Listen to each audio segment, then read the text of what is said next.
Welcome to the HIV podcast. Each week we focus on a person, historical event or pop culture moment linked to HIV and explore the story of what actually happened. I'm Sarah. And I'm Jess, and between us we've been working in the field of HIV for 40 years. Our aim is to get as many people as possible HIV educated. Keep pointing at me and lifting your eyebrows, raising your eyebrows. Do you want me to start this one? Yes, please.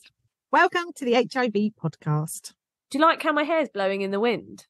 Yes. I feel like I'm in like Maria McKee. Do you remember? Was it Maria McKee? Show Me Heaven? Do you remember that song? Yes, you do. Was it from Days of Thunder? Show me heaven. There it is. Oh, is that just what you were? The lovely musical tones. I see. Well, it's a very hot day, isn't it, Sarah? So it's all fans go. You say it's hot, but I feel that people in some countries that listen to us will think this is a mild spring day. It's what, 23? Sarah, it's been 30 degrees over the weekend, and that means that I've just shut down for like the next week. It's just madness. I literally shut all of the shutters in my house and just. Oh, I thought you meant you shut down, like you were malfunctioning. Oh no, I am. That too. Great excuse not to do anything, isn't it? No housework this weekend. It's too hot. What does Gracie do in the heat? Does she just lounge around and go out at night? Gracie is Sarah's cat, by the way. It sounds like I'm asking about her child. That is not. That is a cat. So my children do that, by the way, lounge around all day and go out at night when it's cooler.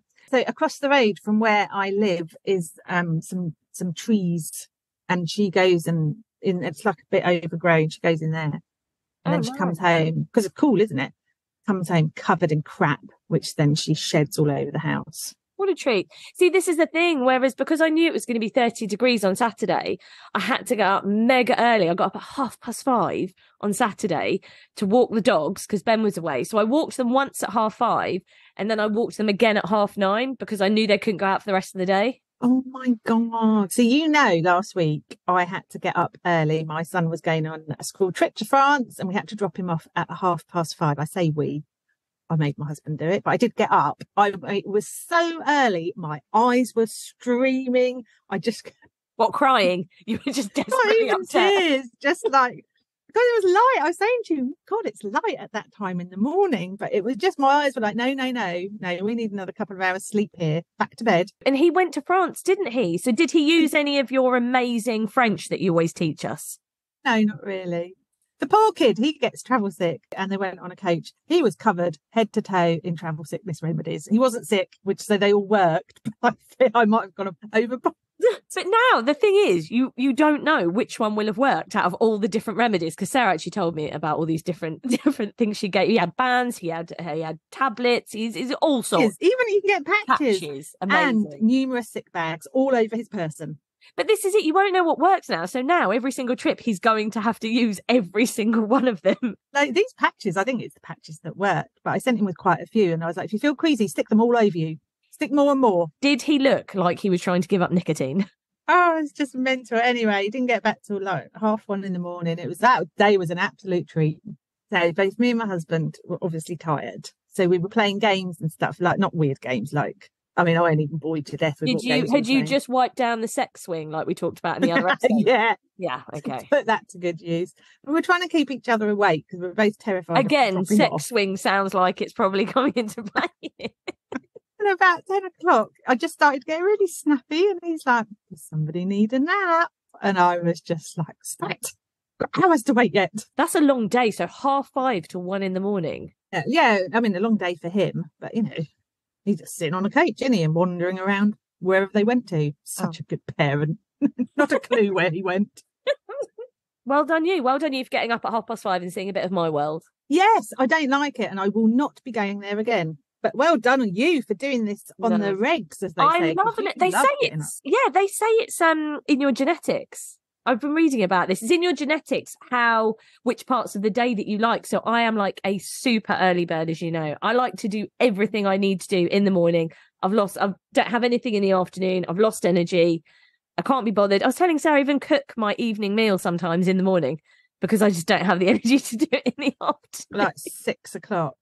Yeah, and it's kind of horrible because it smells like a really like evening cook meal, and that's a bit gross at that time in the morning. But needs must. Wow. Right, Sarah, tell me what we're doing today. Today, we are looking at periods and the menopause. Oh, I love this. I've got tons to contribute. I have loads of periods.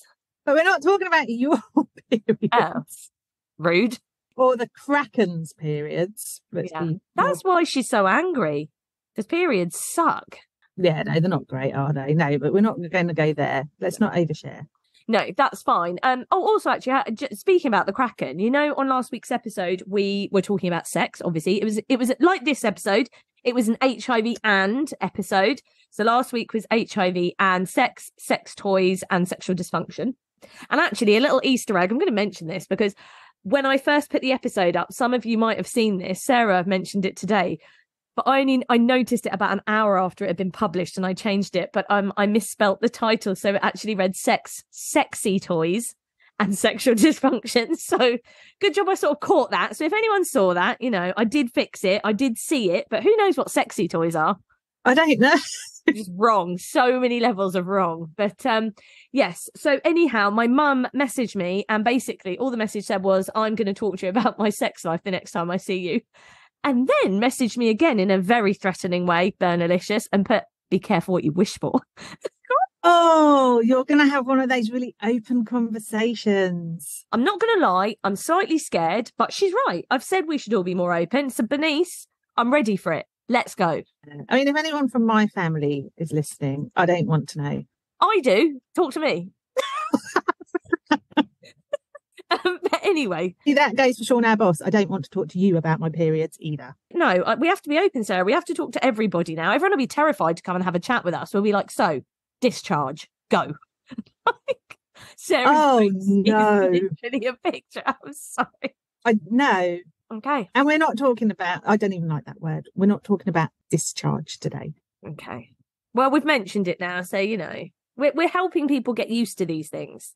I think if you're going to start with anyone, start with me. Yeah. That maybe I am chipping away, desensitizing you. What are we turning into? We're turning into some sort of different podcast, aren't we? Yes. It's weird. It's not weird. It's perfectly normal. I just imagine you sitting in the office next time we're all in going, oh, does anyone have trouble with discharge at the moment? Everyone just freezing. Yeah. Because women don't talk about things like that, do we? Let's be honest. And like Sarah said, we're not about to talk about that. So we've sort of gone off on a bit of a tangent here, but we don't. I have never had a conversation about discharge with any of my friends, I don't think. Maybe I'll challenge. Oh my God, mother. That's what we're going to discuss. Get ready. Well, she's going to discuss it with anyone. It will be her singing group, her choir. It's a conversation opener, isn't it? The Sopranos. She's there going, ruining the day. She like told them to listen. She's like, no, turn off. I'm so sorry, mother. Sopranos v Spawn. I don't know what your mum's group's called. There's the Prentice Playhouse Choir. Oh, lovely. Wait, we're waiting your feedback on how that conversation went. That's literally made my day. Right. HIV, periods, the menopause. Yes. So a while ago, we did a Q&A about HIV. One of the questions was about the risks during period sex. Yeah. And I very stupidly, do you remember, was like, what's period sex? And you explained it to me. Thank you. I mean, sometimes I just wonder how I function. Anyway, I know, especially last week, Sarah's letting us know how much she likes personal space during sex. She's not aware what period sex is. We are not sure if Sarah has stolen her children from somewhere else. Oh, do you know what? This is a complete aside. I was watching something. It's on Channel 4. It's called Open Sex House or something. And it's all about couples exploring having a non-monogamous, I've not said that right, relationship. So they're in a couple, but they're looking to just have a more open relationship. Yeah.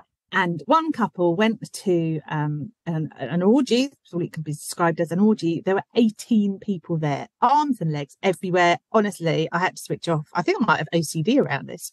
Really? 18 people? 18. How do you even keep track of what's going on? It was very overwhelming.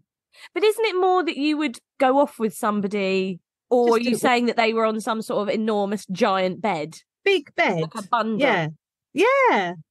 Really?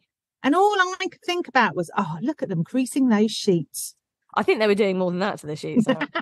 Yes. Oh, I'll go and check that out. You say Channel 4? 4, definitely Channel 4. I'll go and check it. Of course it is. The home of Eurotrash. Of course it's Channel 4. Oh, I still love Eurotrash. I learned so much from that. Didn't we all? Anyway, back to this. So, completely lost what we're talking about. Let's just chat about us today. No, remember, you don't want to because of what I mentioned, the D word. You don't want to do that. Okay, so someone had asked during our Q&A session about period sex. We said we'd get back with an answer, and now we are, however many months later. An entire episode. This is very good. Well, it just got me thinking about those of us that have periods and our health in general around HIV. So that's what we're going to focus on today. Okay. Now, you might be wondering, or you might not, why we're not using the term women. And that's because we are very aware and very respectful of how people want to identify. Yes. But there is so little research around HIV in the transgender community that we need to be careful with this episode. The sources that we're using talk about women and women's hormones. And I know that's not very inclusive if you're transitioning or you don't identify as either male or female. And some of what we discuss isn't inclusive enough for you. I don't think it will be, but we hear you, we see you, and we will be looking at this later in the year. Very well said, Sarah. Thank you very much. Okay. So firstly, periods and risk. I'm so up for talking about periods. I know. I really don't want to work with you in the office. But do you know why? Because whenever, obviously I live with Ben, obviously, and whenever he'd be like, ooh, finding a tampon in a wrapper, right, say on the side, I would literally, he'd be like, oh, you've left one of your things here. And I'd be like, say it. What is it? Say the name. Say it. Because it's just like, again, it's like period shaming us, isn't it? And we shouldn't be period shamed. How old is Ben? He's 38. I know, right? But yeah, it's that thing, isn't it? Of it still being a bit like, ugh. He likes to call it your monthlies. You got your monthlies. I'm just like, it's say it, period. Do you know what? When my kids were little, one of the easiest ways to keep them amused while I had a shower, for example, and wash my hair was to give them a box of tampons. Amazing. And then they just unwrap them all, pop them out, and they were loving it. I bet they're quite fun. Not lots of moving parts, but I think if you're two... Perfect. Looks a bit like a mouse. Love it. Yes, exactly. Okay, so firstly, let's look at whether HIV can be transmitted via contact with menstrual blood. So if someone is detectable, menstrual blood on skin, intact skin, in other words, no open wounds, then there's no transmission risk. Okay. But if it comes into contact with broken skin, we've talked about this before, then HIV transmission is possible. They've put here still unlikely, but I think the kind of stance we take is that it is possible and therefore, there is a risk. Yes. Okay. If you're having unprotected sex, then of course there's a transmission risk. Yeah. Because you're detectable. Now, if someone is HIV positive and undetectable, then we know their blood is no risk to anyone in any form. Undetectable equals untransmittable. Yeah, exactly. So there's not periods, not anything. So are those who have periods at greater risk of HIV during menstruation? Just to clarify, make sure I understand the question. Are we saying that is a negative person, an HIV negative person, more at risk of contracting HIV if they're having sex while they're on their period? Yes. So having a period does not increase the risk of acquiring HIV. However, hormonal changes during menstrual cycles are believed to place us at greater risk than at other times. So the biology of the vagina and cervix mean we, especially adolescents and those who are older, doesn't give an age, are in general more vulnerable to HIV and STIs than those with a penis. That's fascinating. Why don't we know this as women? Why don't you and I know this? Why doesn't the world know this? I know. I mean, they've cited, we'll always put our sources on the episode, but they've cited this source, 2 studies. So one was done in 2015 with monkeys, and it concluded that immune protection is at its lowest mid-cycle, therefore giving a window of opportunity for infections to enter. That's not to say that there isn't opportunity at any other time during a person's cycle. And I know I sound like a broken record, don't I? But if you're having unprotected sex, there's always a risk of contracting HIV. Now, it would appear for those of us that have a menstrual cycle that risk changes depending on where you are in your cycle. I think my head's just exploded. The fact that our risk fluctuates in terms of periods. See, there's sort of another reason why periods suck. Yes. A reason. Yeah. Now, there was another study done as well these are both quite small time studies. I think when we were pulling together the episode, what we realised is that actually around kind of periods and menopause, there isn't that much research, and there should be. But this was a small time study with 37 HIV negative female sex workers in Nairobi. They found a link between the first stage of a person's cycle and factors that could increase the chance of HIV infections. They're slightly different from the monkeys. Now, they acknowledge, yes, this is a very small number of people. And the study concluded that what's needed is a better understanding of the hormonal cycle on the vaginal immune environment so that they can identify how it influences HIV transmission in those that experience a menstrual cycle. I love that they say there needs to be more done on it. It's like, I'm sure someone else will pick that up. Where is it? Where's the information?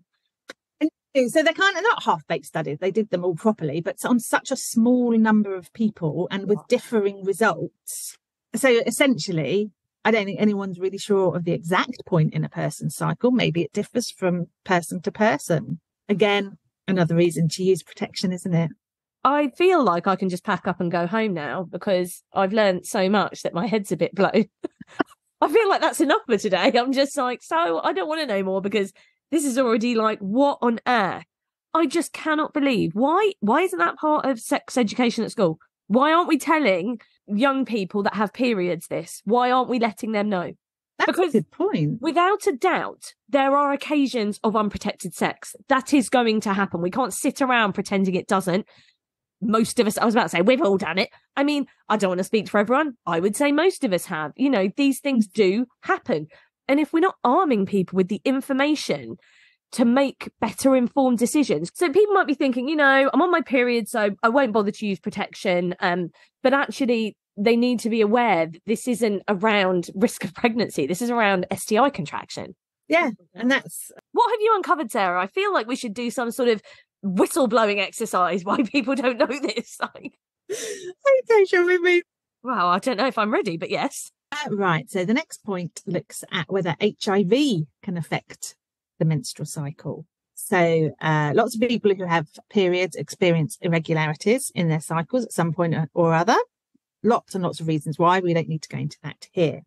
There is evidence to suggest that women living with HIV are more likely to experience missed periods. There's an actual medical name for it. Did you know that? No. I'm going to butcher it right now. It's called amenorrhea. Amenorrhea. So there was analysis conducted in the 1990s and early 2000s. This is a bigger study, 9,000 women. And it found that women living with HIV were 70% more likely to experience amenorrhea of more than 3 months. Really? Again, I never knew this. No, I would have no idea about that. There's another clinical study, 828 women from 1994 to 2002, and that also found that women living with HIV are more likely to have had unexplained amenorrhea for over a year compared with women not living with HIV. So their periods would just stop? Just stopped. Now, for a third of those women living with HIV, it was reversible. And the study couldn't conclude with exact reasons as to why that would happen. Right.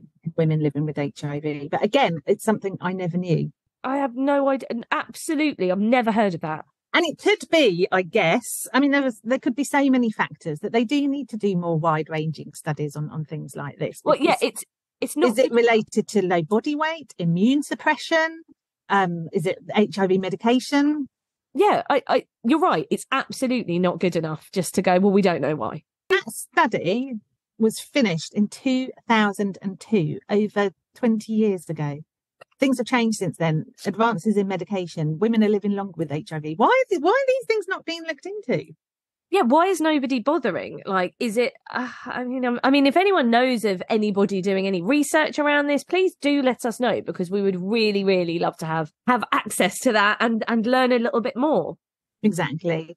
And I think, as we said many times when I listened back through the sexual dysfunction bit of our podcast last week, if you're HIV positive and you're having irregular periods, talk to your HIV consultant, because again, you don't have to live that way. Some people might like to, but if you want to understand the underlying causes, definitely seek Yes. And like we said last week, and I know obviously my mum was joking with me, sending me mean messages, be careful what you wish for. But we really should be talking more about periods. We do get period shame. People that have periods get period shamed all the time. We're not really supposed to talk about it. It's kind of, you're a bit gross and dirty. This is sort of how it's presented to us quite often. If we're not having these conversations, how would we know any of this stuff? So I'm definitely going to talk to some of our service users about this, because I feel like they should know. Because we do just accept these things and just go, well, I'll just live with it. That's fine. No, we can solve these things. I think you're right. We do need to talk to them about it and initiate those conversations. There are so many things that do affect women that we just don't really bother to talk about or look into. Oh, thank God we're doing this episode, Sarah. Look at us, saviours of the universe. Right. Next point. Is a missed period a symptom of HIV? No. Well, I've included this because I think there's sometimes kind of urban myths around. Once you contract HIV, that's it. Your periods will stop. Danger, you need to get tested. No, it's not a sign of HIV. And it certainly doesn't form part of the kind of list of symptoms for HIV seroconversion. Lots of reasons why someone may miss their usual monthly period. But as you say, we're all different, aren't we? Like, all of our cycles are different. Like, my cycle's super short and really irritating. So I find that quite annoying. But do you know what? I'm actually going to include this. And again, they haven't like paid us to promote them, but I feel like I have to share this information because for me, this was life-changing. I have absolutely horrendous period pains, like awful, as you know, terrible. They'll make me be sick. Sometimes I can't get out of bed. It's awful. You can take painkillers, but they're really not touching the sides. It's awful. It changed my life when I found day tampons, and they're CBD tampons. Really? Honestly, and I know that sounds like such an exaggeration of saying that, but because the CBD's in the tampon, basically it can target all of that area, so it relaxes it, so the muscles stop contracting, so you don't get that pain. And I honestly, I don't need to take painkillers alongside them. That is how effective they are. Honestly, it's spelt DAYE, but please do go and check them out, because I have to say, as someone that suffers with horrendous period pains, I don't anymore. Life-changing. Wow. Yeah. So I hope that helps somebody else. Excellent. Good all round. Right. Next point. Can you live with HIV and use hormonal contraception to suppress menstruation? I always have problems with the word, and today it's that one. So, sorry, just to put it in layman's terms, are you asking that if I'm positive, can I take the pill and not have a break so that then I don't get a period? I'm going to say yes. Yes. Because why would that make a difference, just having HIV? Well, you do need to check that there are no interactions between your HIV meds and any hormonal contraceptions that you're going to use. Because obviously a lot of people go to their GP for their contraception, right? So would it be better to speak with your HIV clinic and look at getting the pill or whatever contraception you want to go for from your sexual health clinic and your HIV consultant, because they will know if there are any interactions between the contraception that you want to use and your HIV meds? I think it's definitely worth having a conversation with your sexual health clinic so that you're fully informed whether there might be any kind of, I was going to say controversy then, that's really not the right word, any interactions. Yeah. And then you can go to your GP to access it. Perfect. That makes sense. Thank you. So some HIV meds, and remember there's a really broad range of HIV medication, but some of them may reduce the effectiveness of your chosen method of contraception. So if you're thinking about implants or the pill especially, and it's because both HIV medication and the contraceptive are processed in the liver by the same enzymes. So the contraceptive is processed faster than usual, which means level of the contraceptive hormone may be too low to prevent pregnancy. HIV meds will still work fine. Right. But that's the reason for check-in. Yeah, we'll definitely check them, because there's no point taking contraception if that's then going to be affected and that isn't going to work for you. Yeah. But before anyone starts panicking, it does not apply to all HIV meds. Okay. Your HIV consultant is your point of contact there to double check. If you This is such a fascinating episode. Oh. It's just things that I had never even considered in terms of HIV. No, I hadn't. No, definitely not. The other thing to think about is the morning after pill. Again, its effectiveness could be affected by HIV meds, so just double check. See, I just would never have known this. And these are things that affect people all the time. Yeah. The other thing we need to look at is whether contraception increases the risk of HIV for those who are having periods. So, and this has been included because there have been studies in the past that suggested a possible increased risk of HIV for women who were using, they called it depot, the injectable contraception. Yeah. And so there were rumours flying around, you know what it's like. Yes, I do. Any excuse to say that something increases the risk of HIV. But anyway, a large study conducted more recently in 4 African countries found no significant difference in the risk of HIV infection amongst those using hormonal or non-hormonal long-acting reversible contraception methods. So implants, injections, IUDs. Let's hopefully put that little rumour to bed. So far, so good? Oh, I love it. I love it. Okay. Well, we should also look at what happens when you hit the menopause. Yes. Now, for anyone who's unclear, the menopause is when you stop having periods. Doesn't happen overnight. It's a very gradual process for most people. Now, some studies suggest women living with HIV might experience symptoms of the menopause earlier and more severely than those who don't have HIV. Okay. So that bit of information I had heard before, but I have no idea why. Is that if you're on medication, do we know? Or is it the HIV that sort of brings it on earlier? I bet there's no study on this, is there? I bet they're like, well, no, there is. And it's called the PRIME study. One of the things the study looked at, and I haven't read the whole report because it's quite good. I mean, it's weighty, but, there was quite a bit to wade through. So they think that some of the symptoms of menopause are sometimes confused with symptoms of HIV, which is a bit inconclusive, if I'm honest. Sexual dysfunction was also more common, but the good news is that those living with HIV who were going through the menopause were more likely to seek medical help for those problems. And I kind of get what they're saying, because some of the symptoms of the menopause are so generic, aren't they? And I think they just get attributed to all kinds of things. And I think a lot of the time, if you're kind of going through the perimenopause, you don't actually realise that those symptoms are kind of linked to your monthly cycle. You might, I'm trying to think of some symptoms now, insomnia maybe, or anxiety increases, doesn't it? Yeah, that's a big one. Yes.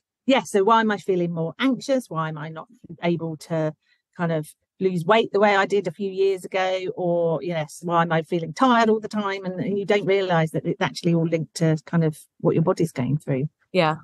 And I think that's the difficulty when you compare those living with HIV with those that don't, is the symptoms are so generic, is how do you pinpoint what relates to what condition? Now, we should say that not everyone that goes through the menopause needs treatment. But if you are HIV positive, are there any issues in accessing treatment, specifically like hormone replacement therapy? And the answer is no, there isn't. So one of the things that's monitored with people who've been through the menopause is bone density and bone health. And the British HIV Association, BIVA, recommends that HIV doctors regularly check the bone health of all women with HIV who have gone through the menopause. So they're more likely to be closely monitored than those who are not positive, because HIV can affect the risk of bone issues. So, and they're being almost not better cared for, but more closely monitored. Yes. So things are going to be picked up, and other symptoms that could be attributed, like you're saying, to something like the menopause, that will be picked up faster by your clinician, we're assuming. Yeah. We've just talked about HRT. HRT can be taken with HIV treatment. Again, your doctor would need to check that there were no interactions. HIV clinics don't necessarily, they don't provide HRT. It's kind of not part of their remit. It has to be prescribed through your GP, but there should be, providing there's no kind of interactions between the two, then you're fine to take both. Okay. And in terms of whether HIV treatment is as effective for people who've gone through the menopause, yes. It works just as well in those who've gone through the menopause as it does in those who are younger and not yet going through it. That's good to know. Yeah, I have no more knowledge to impart around periods and the menopause. I'm done. What a good episode. We start a little campaign to get more research done. Yes. Can anyone out there help us? We should know more about this. And can everyone please take the time this week to just tell one person about the increased risk of STIs? Yes. Unfortunately, you can't say when in their cycle they'll be more prone to contracting STIs, because the studies don't match up. But I do think it's important. Because if we're actually not aware, because no one's bothered to do enough studies on it, brilliant. We don't even know. We're just like, yeah, we think you're going to be more susceptible to it at some point, but we just don't know when. Like, oh, thanks, guys. That's so helpful. Weird, isn't it? That it just falls so far down the agenda, and yet men's issues don't, in my opinion. No, I've told you about this, Sarah. Don't make me get on another rant, about how phones are designed for men's hands. More women get injured in car crashes because all of the crash testing is designed for men. Like our whole world is designed for men. All the men listening to this right now are just like, oh, I'm going to switch this off. But, it's important to recognise this. Yeah. So they do. I think we'll probably do another one in the future. Yeah. Because I think this will be an ongoing topic. There's so much to know, so much to learn. No, fantastic episode, Sarah. Great research. Just sad that there's not more. So what are you going to do now to go and relax? Because that was a lot. Oh, well, it's very warm, isn't it? I'm going to go and I don't know. I haven't thought that far ahead. I know, it's far too warm. And what's happened to the CCTV wire? Because now it's just a sad CCTV wire again. Oh, well, I was going to put something up this week, but I've got a fan on and it just kept blowing it down. Oh, do you know what? That's fair enough. I'll let you off. But we should say, if anybody would like one of my amazing hand-drawn pictures on this wire, let me know. Just drop us a DM. I don't even need to know what you look like. I can use my imagination. Okay. But it's a good way to get a shout out, and it's like you're here with me. Anywhere in the world, this is open to everybody. If you'd like me to draw a picture of you, put it on the CCTV wire. I'm very happy to do that. Okay. I can't wait to get all these DMs. I'm not going to ask you what we're doing next week because we do that every week. And to be quite frank, I know we've got every topic down for the rest of the year, but I have not looked at the list. So I'm not going to show myself up, Sarah, by not knowing what we're doing next week. No, the time and effort we put into that list was well worth it because I have not got a clue either. No, do you remember I made Sarah buy me? It sounds like you're my mum. I made Sarah buy me. No, I said, can we please buy this beautiful, colourful calendar that I wrote them all down on so I can see it? But what I've realised is I took that away from Sarah, so she can't see that. I just have it. Where is it then? Here at my house. Is it? Oh, I'll be straight over to have a look. Thanks for listening to the HIV podcast. If you enjoyed our podcast, please like, rate and subscribe wherever you listen to your podcasts. You can now also follow us on Instagram and TikTok at the HIV Podcast for behind-the-scenes insights and video. The HIV Podcast is produced by Thames Valley Positive Support.